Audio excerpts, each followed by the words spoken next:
If I told you a story about a news report of a 28-year-old man who jumped off a building to his death, there's no doubt you're going to be unsettled by that. You're going to be saddened by that. But the unfortunate thing is, you may not be surprised to hear a story like that. The unfortunate truth is that suicide has become a common occurrence in our society. Statistics from the CDC tell us that between the ages of 15 years old and 34 years old, the first leading cause of death is unintentional trauma, and the second leading cause of death is suicide. This is the reason that that news story of a 28-year-old man jumping off a building may not be that surprising. But what if I told you that in that story, the 28-year-old man was a physician and that building was a hospital? There's automatically a visceral reaction that no suicide makes sense, but that really doesn't make any sense. What may also be surprising is that recent data shows that physicians die by suicide at a rate of 28 to 40 per 100,000 per year. Or simply put, 300 to 400 physicians a year take their own life. Physicians die by suicide at a rate higher than any other profession in the United States. I first came across knowing about this when I was a third-year medical student, and this study came out.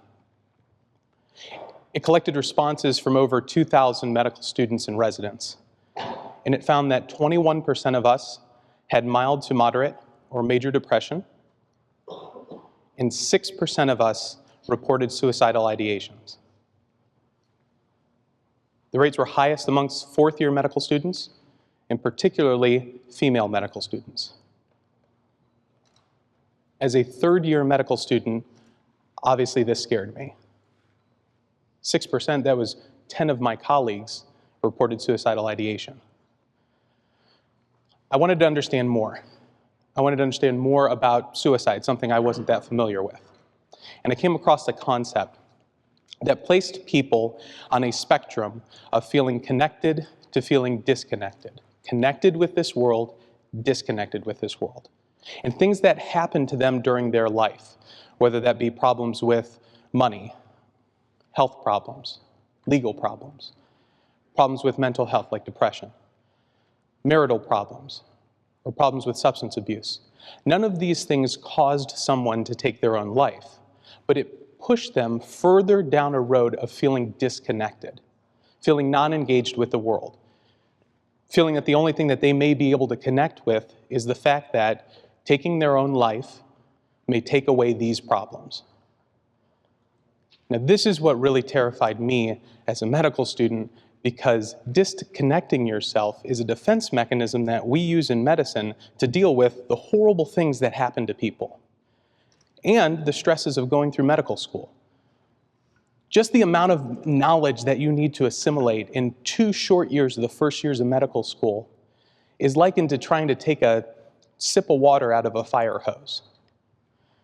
It almost feels like a pit of information between books and tests and questions and answers and board scores. You almost have to disconnect yourself from family and friends to dedicate time to be able to do that. In order to learn human anatomy, you have to dissect a real human body. And you almost have to disconnect yourself from it being a person in a real body to understand the anatomy underneath.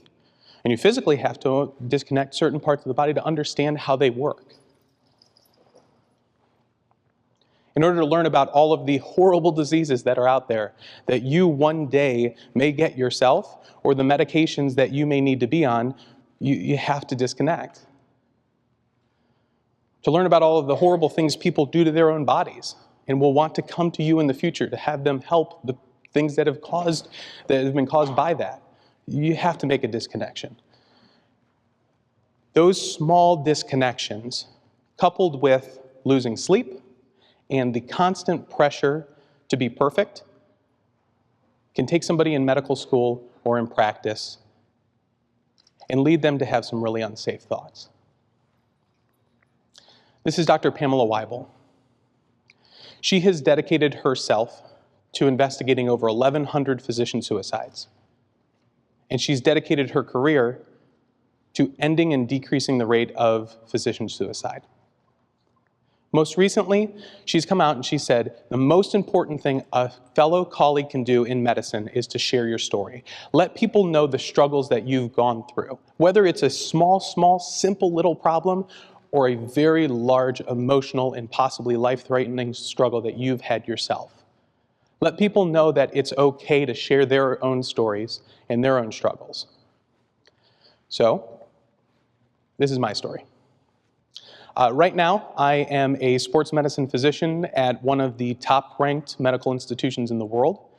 I have a beautiful family, a wonderful career. I have some great colleagues. The research we are doing is truly transforming healthcare and helping patients. I kind of have everything together. And I wasn't granted an interview at any medical school. I applied to a lot of them.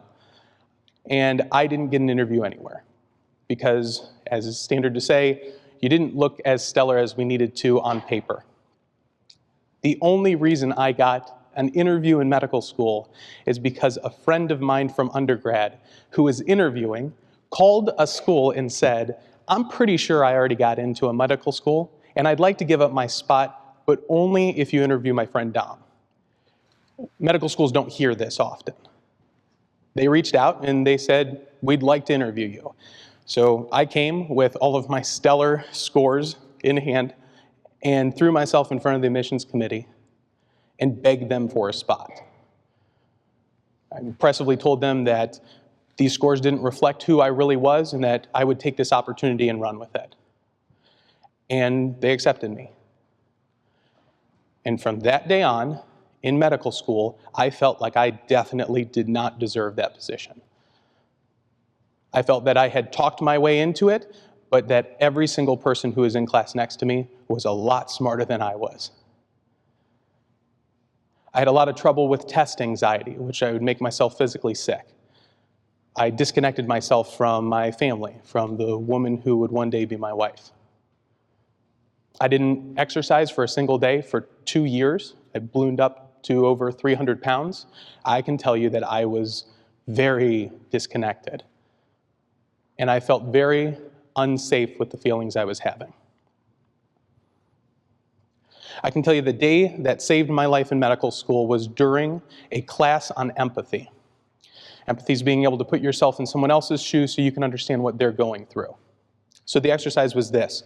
All of us medical students were lined up in front of doors. We had no idea what we were going to do. And right before entering, we were told, on the other side of this door is a standardized patient, an actor. It's a female patient who had just had a breast biopsy done, and you need to go in there and tell her that she has breast cancer. Open the door, push you in, close the door. That's it. What happened in the next 15 minutes saved my life and transformed myself as a physician for the rest of my life. The diagnoses, the stress, the medications, the treatments, they all faded to the background. And it was two people making a connection. We talked about her life and her family. We talked about her aspirations and goals. We talked about the diagnosis, but we focused much more on being optimistic in the face of adversity.